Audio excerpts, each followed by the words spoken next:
सोने का मुकुट हिंदी कहानी। एक राज्य में सुरेंद्र सिंह नाम का राजा राज करता था। राजा बहुत ईमानदार था, लेकिन उसके मंत्री और उसके राज्य की प्रजा बहुत बेईमान थी। उसके राज्य में राजधर्म नहीं था। हर व्यक्ति अपना स्वार्थ सिद्ध करने के लिए दूसरे को लूटने का प्रयास करता था। राजा को इन बातों का पता था, क्योंकि इसी भ्रष्टाचार के कारण उसका राजकोष खाली होता जा रहा था। राजा किसी पर विश्वास नहीं कर पा रहा था, क्योंकि सभी बेईमान थे। उसी राज्य में एक ब्राह्मण रहता था। वह दिन रात पूजा पाठ में लगा रहता था। वह ब्राह्मण बहुत ईमानदार था। इसी कारण राज्य के लोग उसे अपना दुश्मन मानते थे। ब्राह्मण मंदिर में पूजा करने आने वाले लोगों से ईमानदारी और सच्चाई पर चलने की बात करता था, जो लोगों को समझ नहीं आती थी। एक दिन राजा उसी मंदिर में भगवान के दर्शन करने गया। राजा ने भगवान की पूजा कर वहां 5 सोने के सिक्के चढ़ाए। पूजा समाप्त होने पर उस ब्राह्मण ने वही 5 सोने के सिक्के राजा को प्रसाद के रूप में वापस कर दिए। यह देखकर राजा को बहुत गुस्सा आया। उसने ब्राह्मण से पूछा, राजा, पंडित जी, आपने मेरे चढ़ाए हुए सिक्के ही मुझे वापस कर दिए, ऐसा क्यों? क्या इनमें कोई खोट है? ब्राह्मण, महाराज, क्षमा करें, इन सिक्कों में खोट है या नहीं, यह तो सुनार ही बता सकता है। लेकिन मैंने ये सिक्के इसीलिए वापस किए क्योंकि इस राज्य के अधिकतर लोग बेईमान हैं।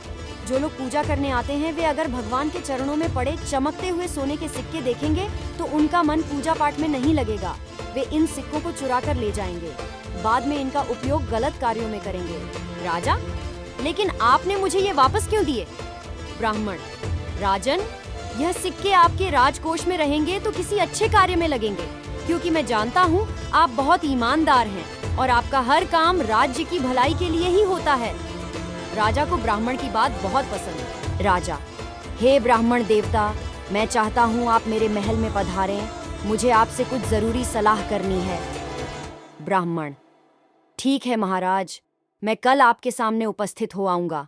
अगले दिन ब्राह्मण राजा से मिलने पहुंच जाते हैं। राजा, आइए ब्राह्मण देवता, मैं आप ही का इंतजार कर रहा था। ब्राह्मण, महाराज, मेरे लिए क्या आज्ञा है? राजा, मेरे मंत्रियों से लेकर प्रजा तक सब बेईमान हैं। मुझे अपने राज्य को बचाने के लिए क्या करना चाहिए? ब्राह्मण, आपको उन्हें दंड देना चाहिए। राजा, लेकिन कैसे? मुझे उनके बारे में कुछ भी पता नहीं लग पाता, लेकिन मेरा राजकोष खाली होता जा रहा है। ब्राह्मण, महाराज, यदि एक व्यक्ति को दंड दिया जाए तो 100 सुधर जाएंगे। मैं आपको एक उपाय बताता हूँ। आपका जो मुकुट है यह सोने का है और इसमें कई हीरे भी जड़े हुए हैं। आप अपने मंत्री से कहिए कि आप एक नया सुंदर मुकुट बनवाना चाहते हैं, जिसमें इतने ही हीरे जड़े हों, लेकिन मुकुट शुद्ध सोने का होना चाहिए। राजा, लेकिन उससे क्या होगा? ब्राह्मण, जब मुकुट बनकर आ जाए तब आप मुझे बुलवा लेना, बाकी आप मुझ पर छोड़ दीजिए।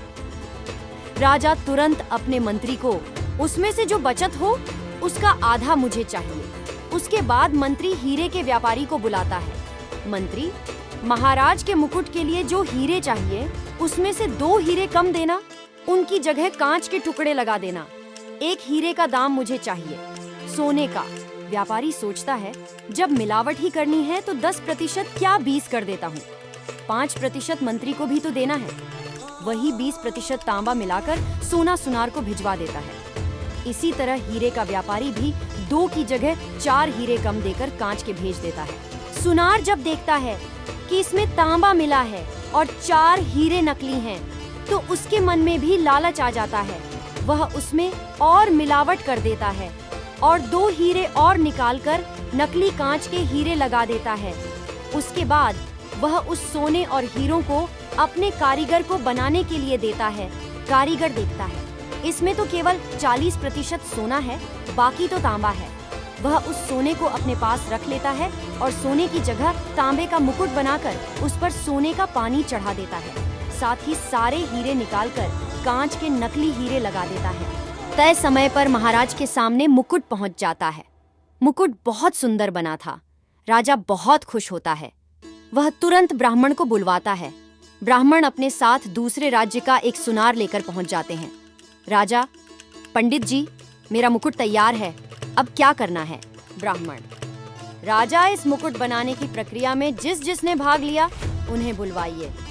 राजा के आदेश पर सभी आ जाते हैं। उसके बाद ब्राह्मण अपने साथ लाए सुनार को मुकुट देते हैं। मुकुट को कसौटी पर परखने के बाद वह सुनार कहता है, सुनार, महाराज, यह तो पूरा मुकुट तांबे है। इस पर सोने का पानी चढ़ाकर ये कांच के टुकड़े लगा दिए गए हैं। राजा को बहुत गुस्सा आता है। वे मंत्री से पूछते हैं, मंत्री, सोने के व्यापारी का नाम लेता है। सोने का व्यापारी सुनार का, और सुनार अपने कारीगर का नाम लेता है। राजा, इस कारीगर को राज्य के बीच फांसी पर लटका दिया जाए। कारीगर, महाराज, मुझे क्षमा कर दीजिए। राजा, नहीं, तुम बेईमान हो, तुम्हें फांसी देनी ही पड़ेगी। कारीगर, ठीक है महाराज, लेकिन मुझे 40% फांसी दीजिए, क्योंकि मुझे सोना 40% मिला था। अगर मैं उससे मुकुट बनाता तो वो तांबे का नजर आता। इस तरह कारीगर सुनार की, सुनार सोने के व्यापारी की, सोने का व्यापारी हीरे के व्यापारी की, और दोनों मिलकर मंत्री की पोल खेल देते हैं।